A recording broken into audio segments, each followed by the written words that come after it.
Today is one of my favorite topics, what women want. And these are the sorts of things that's so hard for some women to express and communicate. Thank you so much for joining us again on Second Act TV. Welcoming back Joni Caldwell Lerner, the motivational coach, dating coach, relationship expert, and author of Stop, Look, Choose Your Journey to Freedom and Peace. Joni, thanks for being here again. Oh, it's always a pleasure. Thank you for having me. Today is one of my favorite topics where we get to talk about what women want.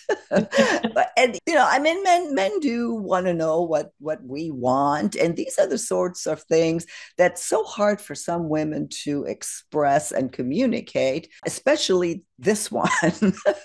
So this segment here, I'm going to forward straight to Paul. She's not kidding. No, Okay, I'm go ahead. not kidding. That's funny. Here's number one. Give her your undivided attention. That, in a world with so many distractions and you have so many other things going on, just taking out a moment, an hour, 5 minutes, and actually giving your woman, your gal, your undivided attention can mean the world. Yeah, isn't it interesting? First of all, this is kind of a segment about the secret sauce, you know, to understanding women.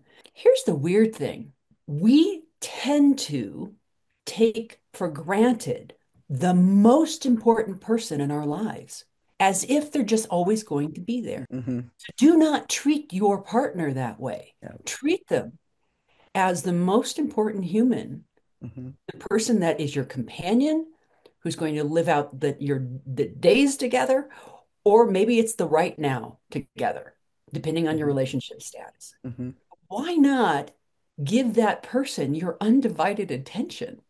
Actually Mm-hmm. look them in the eye. Yes, put down your Yeah. device, put it in another room Yeah.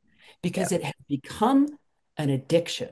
It's an addiction, and it's such a distraction, and it always implies, and that's a whole other segment worthy topic, is that when you have that in your hand, when you're checking every time a text comes in, every time an email comes in, it's saying, right here is my priority, not the person in front of you. Now, of course, there's work and there's other things, blah, blah, blah. But if this is a habit that you always do, changing that up, just Yes. maybe for 5 minutes in your day.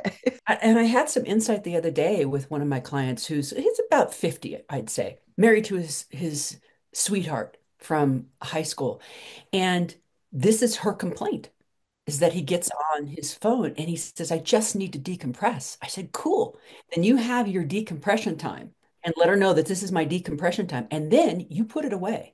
You Mm-hmm. put it in the console, you put it in the Yeah. kitchen, you go charge it somewhere else.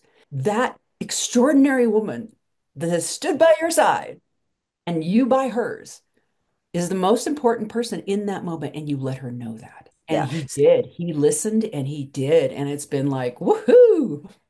I love that. That's great. So this, yeah, and absolutely, I agree 100% with this point. Number two here, surprise her with small acts of kindness. That women love it when guys show thoughtfulness through simple, unexpected gestures. Like, here's what he's saying: a cup of coffee, a sweet note. You don't have to be this romantic at heart, but there are just little things that can become unexpected that, again, mean the world. Yeah, absolutely. I was talking to another client and she said her husband got out of the car. He said, you sit right here. Now it was sub-zero. And he got out of the car. He pumped the gas. He got back in the car and she turned to him and said, I know you don't say I love you very often, but I feel that right now. Thank you. Oh. Yes. And for those men out there who don't say I love you, I'm not sure why you don't. I just want you to know I love you. I Mm-hmm. am so glad you're in my life. You're my buddy. John says that to me all the time. You're my buddy. I know. Oh, It's so, that is so sweet. I know. And he's not a words of affirmation guy. He's an acts of service guy. The 5 love languages out there. I highly recommend that. There's a free quiz online, Mm-hmm. 5 love languages, and you can figure Yeah. out what your person is and then give them that. That yeah, it's something out of the blue, just totally unexpected. That'll stick with you for years. Put a post-it on her mirror where she puts her makeup on in the morning or something. Okay, number three here. Listen to understand, not just to reply. That listening is more than hearing, it's about understanding and empathizing.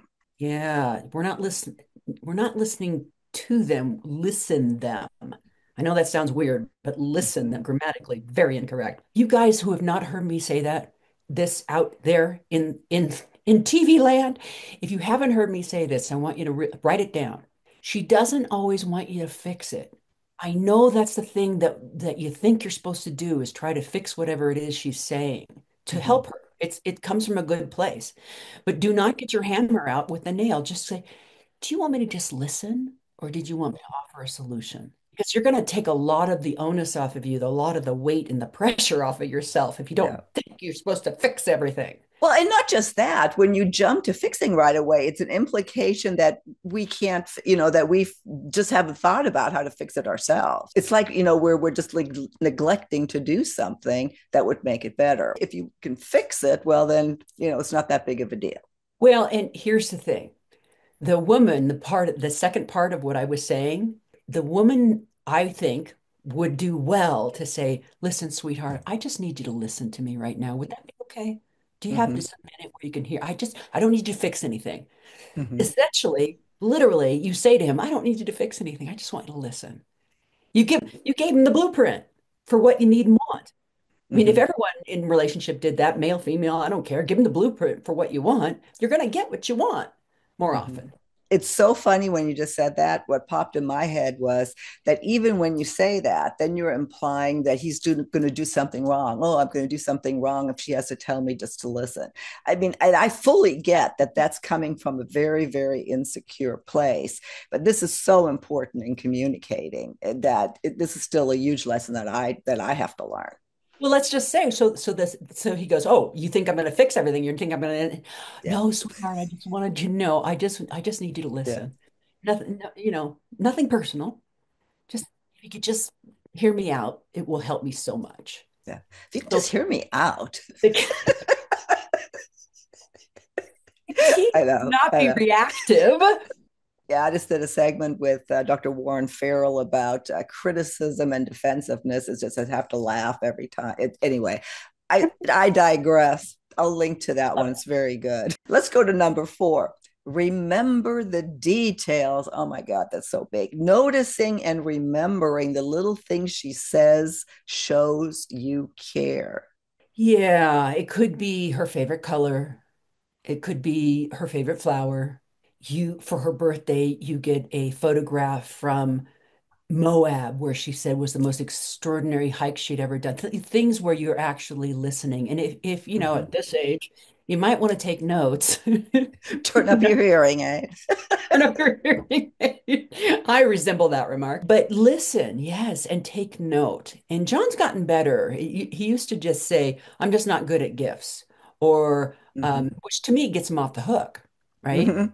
Or I'm just not good at remembering birthdays. Well, he's Mhm. much better now. And he'll actually ask, what would you like for your birthday? Or what would so he works with himself. He's not everyone's a great gift giver. Yeah, it's the gesture. One thing that was always important to me is, Paul and I met on 1/12/12. That's the date of our first, well, of our the date of our first date. Uh-huh. And that is important to me because we're never going to get married. So I want that, I've always wanted that for years now to be our anniversary. And I tease him about it because he can remember every sports stat there is. He could go back 85 years and tell you who, I don't think Super Bowl was around then, but I mean, he can tell you everything. Do you think he remembers 1/12/12? So I made it our Wi-Fi code. So now he had to remember. That's great. Yeah. there's workarounds. So, yeah, and we can also set them up to win and say, hey, Yeah. you know what tomorrow is or Yeah. next week is? Yeah, and John says he goes, I just don't file that stuff away. He has a lot of things that he's working with in the world, clients and the stock market and the thing, I just don't file that stuff away. Mhm. Okay, well, next week on 12/12, I'll expect to post it with a heart on my mirror. Yeah. I know. It sounds those little things again. They just matter so mumuch. And I sound like I complain. I joke more about it, but I have so many great examples. When it comes to gift, because I'm not a gift person either. And I've always told him this, that one of the best gifts you ever gave me was just a couple of years ago on my birthday. He actually posted on my birthday on Facebook a few years back when we were still using Facebook, a happy birthday, where he told me what a great partner I am and he loves our life and he can't, wait. And it's like, this was so it was like, oh my God, am I dying? What's going, this was not him. Even his kids were like, something wrong with dad? Their That partner. meant so much. I saved to have a screenshot of it. I was Best going to gift ask you, did ever. you screenshot it? Yep. Absolutely, I screenshotted it. So Yeah. maybe I'll put it up. I'll include it. Just text it to him and say 12/12's coming up. Yeah. I'm No, sorry. it I'm just sorry. passed. No, Yeah. I'm never going to forget your date. All One right. 12 12. Yeah. Well, here, and that's the perfect segue to the next one. Be romantic without a reason. That romance doesn't always need a special occasion. Hold her hand unexpectedly, play her favorite song. Yeah, I was not going to do that. Or dance in the living room. Yeah, that's not going to happen. Light candles and have dinner together just because. Hold her hand unexpectedly. I might get that one. What do you think?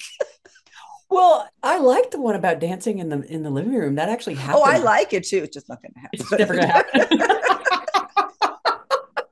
Got to work with what you got. This is all about me. Yeah. Yeah. So guys out there, you come up with your own romantic gesture, but holding her hand, I was just saying, hey, listen, let's go for a walk. You want to go for a walk? Mhm. And then hold her hand. Or if you're coming over for dinner, you don't live together, just you could even pick a flower outside her house and hand it to her. That's still a romantic gesture. Never in a million years would I expect a poem, but you could write a poem if you're a poet. So just a romantic gesture. We really Yeah. listen to what Silka said about the Facebook post. She's Hmm. still glowing about it. I So am. what could you do? What Yeah. could you do? Here's one that I personally don't agree with or don't think it's necessarily the best advice. So I'm wondering what you think. Be vulnerable and open. That sharing your emotions and dreams fosters a deeper connection. Let her know your fears and aspiration. Be honest about your feelings. Yeah, in the perfect world, that would be nice. But this is also another discussion that comes up often where men are maybe steered in the wrong direction. Because I think you and I did a segment on that as well. Do women really want a vulnerable man? And I'll throw it over to you. Yes and no. And it is a hot topic, button pushing thing we've looked at before. Vulnerability can just mean wholeheartedness. Just be wholehearted. Be able to connect with her. Say something like the other night I came home and he was in one of these, right? Which is incredibly unusual. And I had just gotten home from the one of the best weeks of my life on an off-site business trip, and I was just glowing all over the place. I didn't know the things that had happened and transpired while I was gone. It had to do with the stock market, it had to do with dental work, it had to do with a lot of things. Mm-hmm. But he didn't say to me, listen, I'm not in a great spot. Get home, I just want you to know that. I went to, well, this is Yeah. the greeting I get. It was just, Yeah. I was silly. He was silly. But the point is, if he had been vulnerable and just said, I'm not in a great place. I'm not asking for him to cry or to bare his veins or anything, but tell- just Yeah. let me know. That Mm-hmm. kind of vulnerability. Yeah. Yes, absolutely. Then Yeah. yes. No, I do agree with that. It's interesting. I referenced Warren Farrell earlier, and that's one thing he talks about is that women. He's done millions of studies, women's groups, men's groups. That he's actually a pretty big deal. Wow. And he said that what he's found is that women do want men to be vulnerable, but not until they've proven that they can be strong. And he uses Lois Lane and Fascinating. Superman as an example. And there's a lot of meat there. I'll link to our segment, and so you can see what you think yourself. But Wow. anyway, I I die. Yeah, like that. No, there's no digression there. That's brilliant. yeah. Yes. Anyway, I'll like I said, I'll link to it here. Finally, add spontaneity to your time together. That life can be a routine, but a little spontaneity can make it magical. Yes. I Yes. agree Yes. with that. Mm-hmm, So one of the six needs for the human being is to have a compelling future, have something to look forward to. And mm-hmm, so, on the one hand, we're all looking for that relationship where we can feel comfortable and secure and have the routine, and we do this and we do that. mm-hmm, On the other hand, we have to have the uncertainty, that compelling future. So we have to mm-hmm, work with it. So, yes, absolutely. It could be a day trip. I don't know, take a picnic to a lake nearby. We want to do things that are exciting and mm-hmm, interesting, and we want to keep that forever with each other. We don't want to take each other for granted. We don't mm-hmm. want to get bored with each other. And it really is getting bored within. So we've talked about it comes from within. Yeah, I have to admit, Paul's is good at that because we do have a pretty routine life and we love it. But he's the one that think let's try this let's do that and it means a lot. It does. It means a lot. I think this is great advice. Add spontaneity to your time together. Anything you want to add on this topic? Little things that women really appreciate. So just remember that your person is just somebody, another human being trying to Mm-hmm, do their very best. How can we make life interesting for them? Because it will make life interesting for you as well. But to mm-hmm. put their happiness at the top, somewhere at the top of what's important in your life. And you'll know intuitively what to do and what to not do.